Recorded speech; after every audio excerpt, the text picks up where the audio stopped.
I have some oil heating in this pan. I'm going to add a small white onion that I chop finely. We're gonna let this onion cook for 7-8 minutes. Our onion is soft, it's translucent, and it's starting to brown, so it's perfect. I'm gonna add 2 minced garlic cloves to this, about 1/4 of a bell pepper that I chopped, and 2 chipotle chilies in their adobo that I chopped. We're gonna let this cook for a couple minutes until we can start smelling the garlic. All right, I'm going to make a well in the middle here.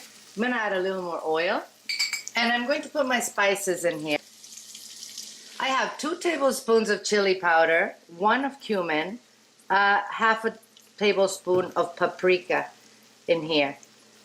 And we want to make sure that these cook well before we mix them in. You can use less chili if you want this to be less spicy. This will be spicy because of the chipotle. I'll put about 1/4 cup of water in here. Scrape the bottom of the pot. That has nice flavor. I'm adding a cup of diced butternut squash.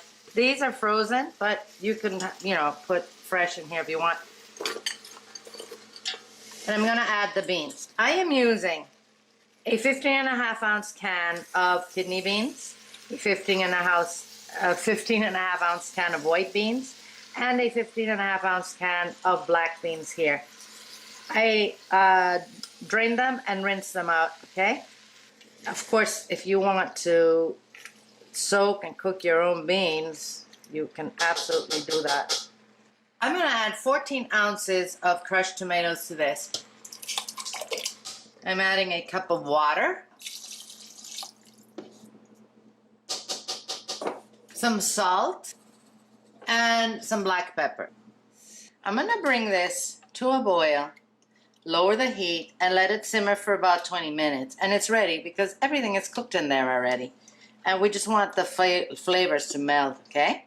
Our chili is ready. Oh, it smells amazing. That was fast, wasn't it? I love adding sweet potatoes or butternut squash and things to my chili because the sweetness of that just goes so well with the heat.